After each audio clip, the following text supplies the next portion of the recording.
Olá, meu querido amigo, minha querida amiga, estamos mais uma vez juntos aqui para o nosso estudo número 2 do tema Boas Novas para você. Estudo este que fala sobre a solução de Deus para o problema do homem. Se você está juntinho comigo aqui, imagino que você está curioso para poder ter este conhecimento e saber o que foi que Deus fez para que o homem pudesse ser salvo. Eu sou o pastor Lucas Ferreira, um prazer estar com você. Sou pastor da Primeira Igreja Batista em Batatais. Se você quiser ter este estudo completo, manda um e-mail para mim, prlucasferreira@uol.com.br, ou me manda um alôzinho no WhatsApp, 16993748602. Eu mando o arquivo para você.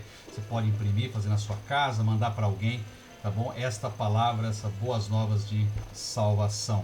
Vamos lá então, sem mais delongas, qual é a solução? O que foi que Deus preparou para o homem, né? Este homem caído? Esta é a nossa lição de hoje, esse nosso encontro 2 de 7, né? Ao final você vai ter todo o panorama do que Deus preparou para você, a boa notícia que Ele entregou para você. De João 16:9 aprendemos que o pecado é incredulidade, ou melhor, o pior pecado, né? Incredulidade, não crer em Jesus. Jesus disse: as pessoas do mundo estão erradas a respeito do pecado porque não creem em mim. Nós já vimos isso na lição anterior. João 8:24, Jesus disse que uma pessoa que não crê nele morrerá sem o perdão dos seus pecados. Isso é muito sério, meu irmão, minha irmã. Olha lá, diz a palavra de Deus: por isso eu disse que vocês vão morrer sem o perdão dos seus pecados. De fato, morrerão sem o perdão dos seus pecados se não crerem que eu sou quem sou. Quem é Jesus? O Filho de Deus, o Cordeiro de Deus que tira o pecado do mundo, o Messias, o enviado. Então, esse texto aqui é novo, não vimos na aula passada, na lição passada. A situação do homem é terrível. Um homem que quer andar sem Deus, andar desgovernadamente, andar livremente, vai morrer sem o perdão dos seus pecados. A Bíblia diz: o salário do pecado é a morte, Romanos 6:23. Já falamos um pouquinho sobre isso na lição passada, mas aqui você tem algo mais completo. Esta palavra morte se refere à segunda morte, que é a separação de Deus. Apocalipse 21:8 diz: mas aos covardes, os traidores, os que cometem pecados nojentos, os assassinos, os imorais, os que praticam a feitiçaria, os que adoram ídolos e todos os mentirosos, o lugar dessas pessoas é o lago onde queima o fogo e o enxofre, que é a segunda morte. É desta morte que Jesus está dizendo, é dessa morte que o apóstolo Paulo está dizendo, a separação total de Deus. É esta morte que caminha a humanidade nesse momento, que não quer saber de Deus. Qual é a atitude de Deus quanto aos pecadores? Paulo vai dizer em Romanos 5:8, mas Deus nos mostrou o quanto nos ama. Cristo morreu por nós quando ainda vivíamos no pecado.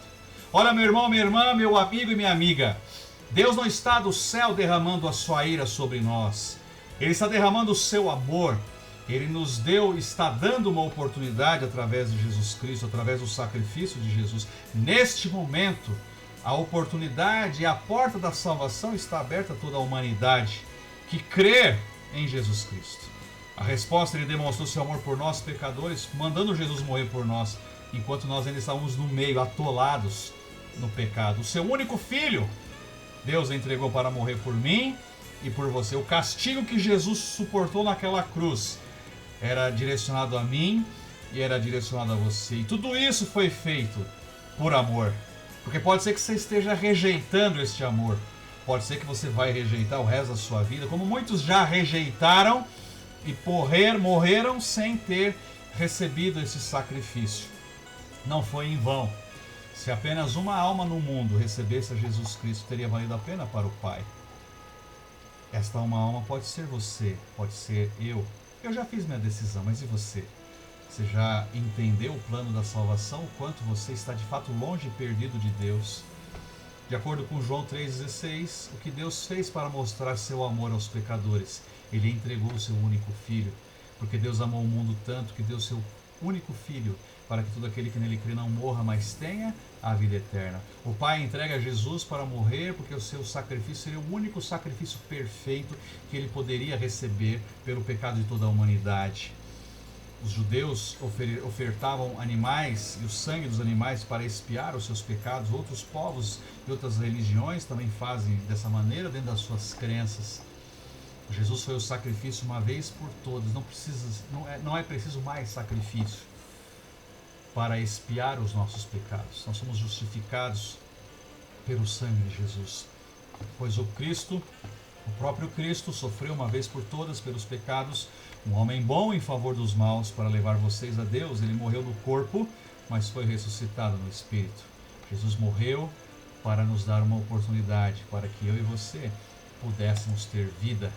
Jesus é chamado o Cordeiro de Deus, que tira o pecado do mundo, 1 João 1,29. João Batista faz esse testemunho, conforme o apóstolo João registra. No dia seguinte, João viu Jesus vindo na direção dele e disse: aí está o Cordeiro de Deus, que tira o pecado do mundo. E aqui uma pequena explicação para você. No tempo do Velho Testamento, uma ovelha perfeita, o cordeiro sem nenhum defeito, era morta e sacrificada como um inocente substituto para pagar os pecados do povo. Esse foi o símbolo de Jesus Cristo, o verdadeiro Cordeiro de Deus, que mais tarde viria ao mundo. O sacrifício perfeito. Leia na palavra de Deus a história da morte de Cristo. Eu creio que você já leu, você já assistiu em filme, já participou de eventos na sua igreja, na televisão. A solução de Deus para o problema do homem está na pessoa de Jesus Cristo. Por que Cristo morreu na cruz? 1 João 29, para tirar o pecado do mundo. Para que você pudesse ter uma oportunidade de não ser condenado por causa do seu pecado. Para que eu pudesse ter essa oportunidade. Por isso que ele vai de forma voluntária, ele entrega a si mesmo, por amar a você, por amar a mim. Segundo João 19,4, quando Cristo estava sendo julgado, como é que ele foi achado? Culpado de pecado ou sem pecado algum? É claro que foi sem pecado algum, porque senão o sacrifício estaria corrompido, não faria sentido Jesus morrer, sendo ele pecador como nós. Se Jesus tivesse pecado, não precisava Jesus morrer, poderia morrer eu, poderia morrer você, poderia ser um só. Mas ninguém na humanidade nasceu e nasceria em condições de ser um sacrifício apto que Deus pudesse receber para salvar os nossos pecados.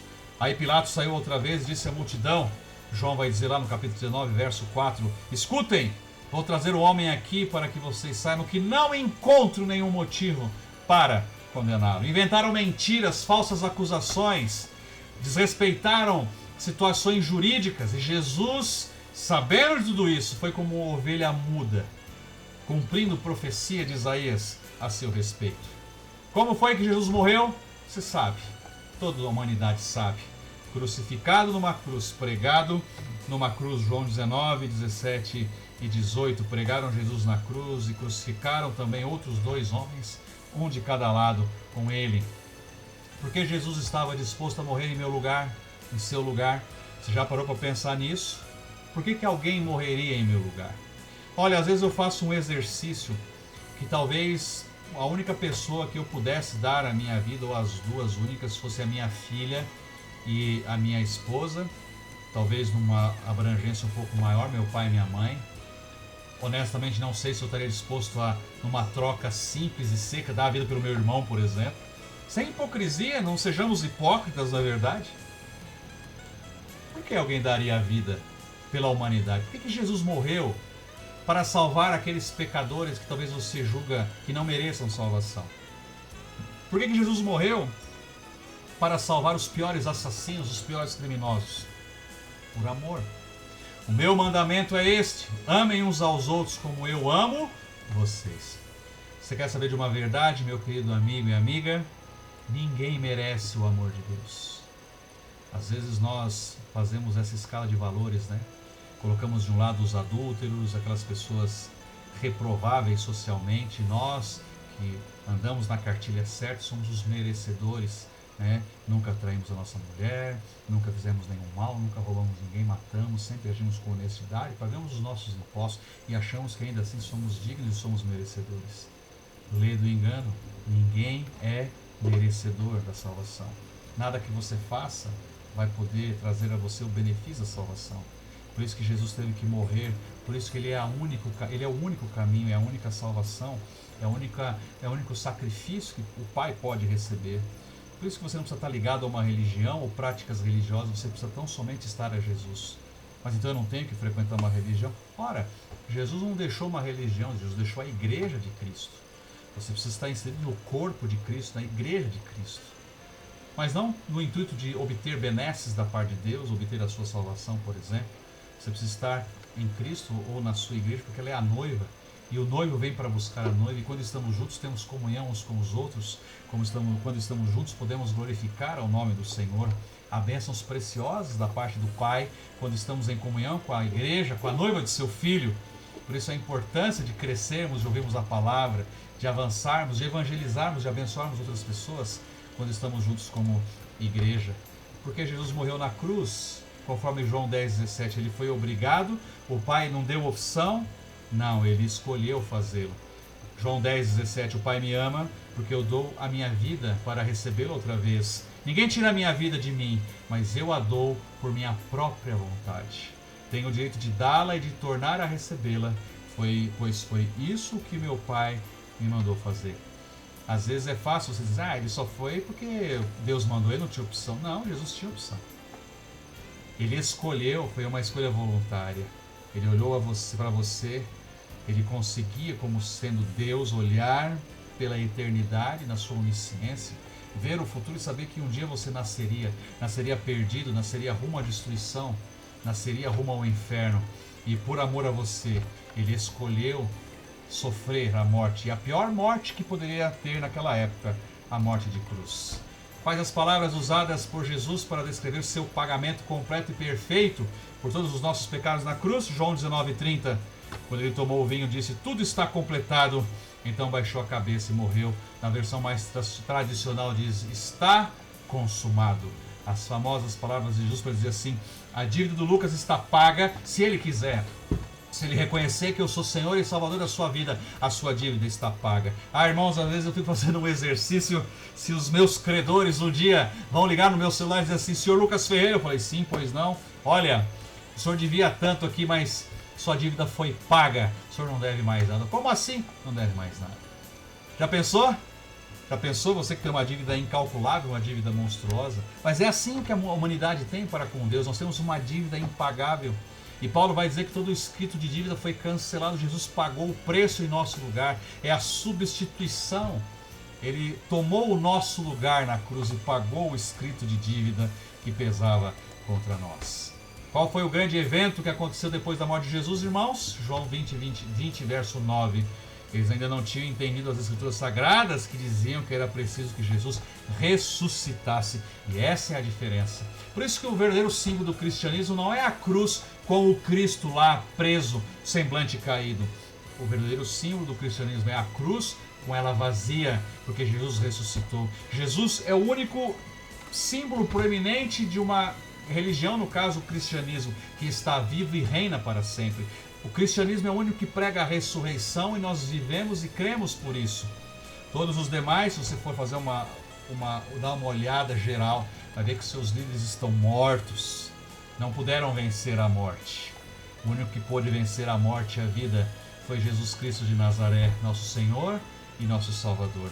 A solução de Deus para o nosso problema no pecado se vê na morte de Cristo na cruz. Quando ele tomou o vinho e disse, tudo está completado, baixou a cabeça e morreu.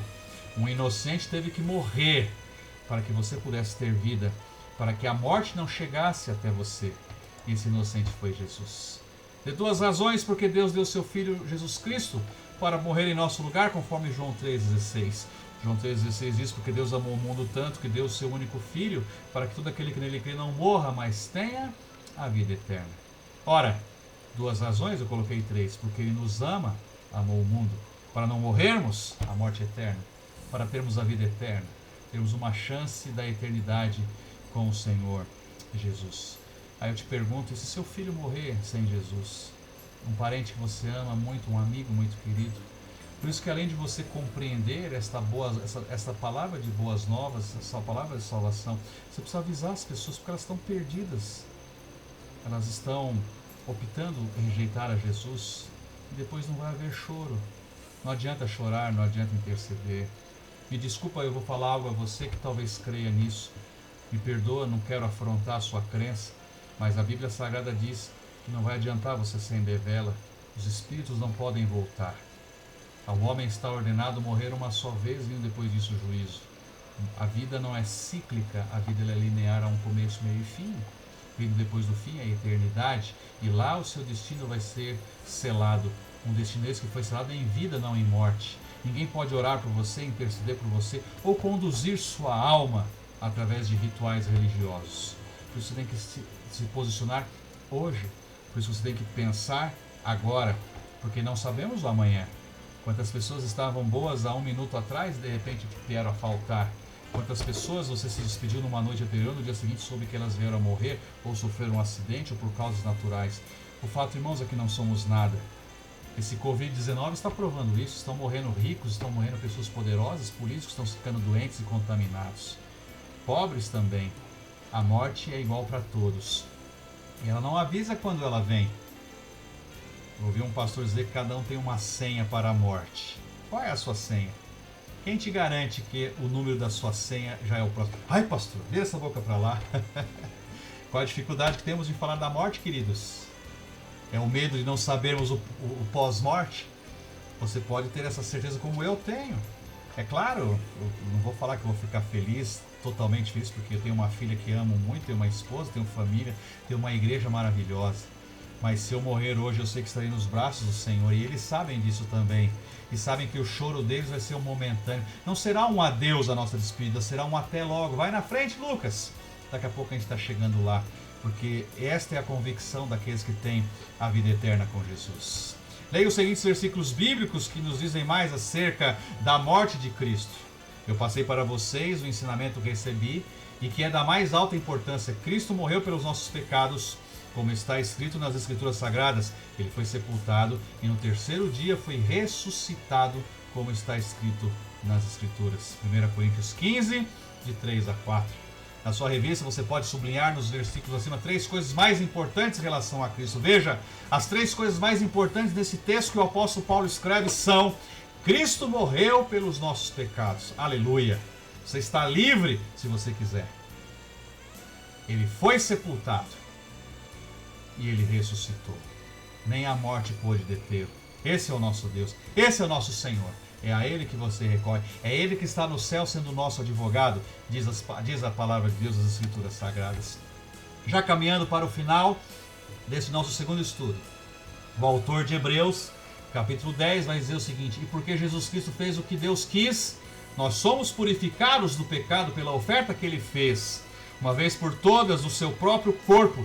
Todo sacerdote judeu cumpre todos os dias os seus deveres religiosos e oferece muitas vezes os mesmos sacrifícios, mas esses nunca poderão tirar pecados. Porém, Jesus Cristo ofereceu só um sacrifício para tirar os pecados, uma oferta que vale para sempre, e depois assentou-se do lado direito de Deus. Então, meu querido irmão, minha querida irmã, você pode ser um bom religioso, você pode frequentar a sua comunidade de fé, você pode frequentar a sua religião, mas nunca e jamais na intenção de obter sua salvação, o perdão dos seus pecados. Porque não há nada neste mundo que você possa fazer para que isso aconteça. Tanto que não há como expor um preço, como também porque já foi feito. Jesus já fez por nós na cruz. Você precisa tão somente crer nessa verdade e se apropriar dela. Hebreus ainda 7, verso 27 diz: ele não é como os outros grandes sacerdotes, não precisa oferecer sacrifício todos os dias. Primeiro pelos seus próprios pecados e depois pelos pecados do povo. Ele ofereceu um sacrifício, uma vez por todas, quando se ofereceu a si mesmo. Jesus foi o nosso sacrifício. O Pai agora olha para a minha vida, eu, Lucas Ferreira, eu já entreguei minha vida para Jesus, e Ele não sente o cheiro do pecado que instiga a sua ira por causa da sua santidade. Ele olha para mim e sente o cheiro do sangue de Jesus, o seu Filho. Eu estou justificado. Os meus pecados foram colocados naquela maldita cruz. O seu sangue derramando pelo seu braço, pelo seu corpo, cobriu a multidão dos meus pecados. E hoje eu sou uma nova criatura em Cristo Jesus. Ele se ofereceu para que eu e você pudéssemos ter vida. Oh, aleluia! Obrigado, Jesus. Obrigado, Jesus. E por último, quase terminando, João 3, 16, 17, 18 diz assim: porque Deus amou tanto o mundo que deu o seu único Filho para que todo aquele que nele crê não morra, mas tenha a vida eterna. Pois Deus mandou o seu Filho para salvar o mundo não para julgá-lo. Ainda não era tempo de julgamento, o julgamento ainda chegará. Quando Jesus veio aqui entre nós, foi para salvar, era o Salvador do mundo. Aquele que crê no Filho não é julgado, mas quem não crê já está julgado, porque não crê no Filho único de Deus. O que você precisa fazer? Se tornar um religioso, se batizar, dar o dízimo, vender sua casa? Não, jamais, nunca. Você precisa tão somente crer. É de graça. Preciso cumprir os sacramentos, os rituais que a minha religião impôs? Não, não precisa. Ela é de graça. A salvação é de graça. Mas pastor, eu tenho muitos pecados, o senhor não tem ideia do que eu fiz na minha vida, pastor. Eu fiz muitas coisas terríveis. Cristo morreu por todos, e se você acha que o seu pecado não é suficientemente, ou melhor, se você acha que o que Cristo fez na cruz não pode cobrir o seu pecado, você não entendeu quem é Jesus e não entendeu o que Jesus fez, porque não há pecado que Ele não perdoe. Eu posso ter acesso direito ao céu? Pode, somente através de Jesus, se você entender e compreender isso na sua vida. E para encerrar, leia Romanos 5:8, está na seção 3 dessa lição. Memorize, agradeça a Jesus porque Ele salvou a sua vida. Glorifique a Jesus, fala obrigado Jesus, porque o Senhor me salvou. Obrigado Pai, porque o Senhor mandou o seu Filho para me salvar. Mas não diga apenas isso, você precisa dar uma resposta a Deus. Há um problema e há uma solução. E o que eu te pergunto nesse momento é, qual é a resposta que você dará? Tem que dar uma resposta, pastor? Sim, você precisa fazer alguma coisa, você precisa dar uma resposta. Não é automático. A porta está aberta, mas Deus não vai pegar seu pé e te conduzir. Não. Você tem que dar o comando para ir até lá. Você tem que querer ir até lá. Você precisa dar uma resposta. E se você quer dar uma resposta, eu convido você a vir para a nossa próxima lição, a lição 3, onde nós falaremos sobre a resposta do homem. Meu querido irmão, minha querida irmã, Deus te abençoe. Você é um privilegiado porque a porta da salvação está aberta te esperando. Receba Jesus hoje. Receba o sacrifício de Jesus na cruz. Entenda o que Ele fez ao morrer no seu lugar naquela cruz, a se tornar maldito no nosso lugar. Obrigado, Jesus, porque o Senhor me amou e morreu por mim. Deus abençoe sua vida, em nome de Jesus.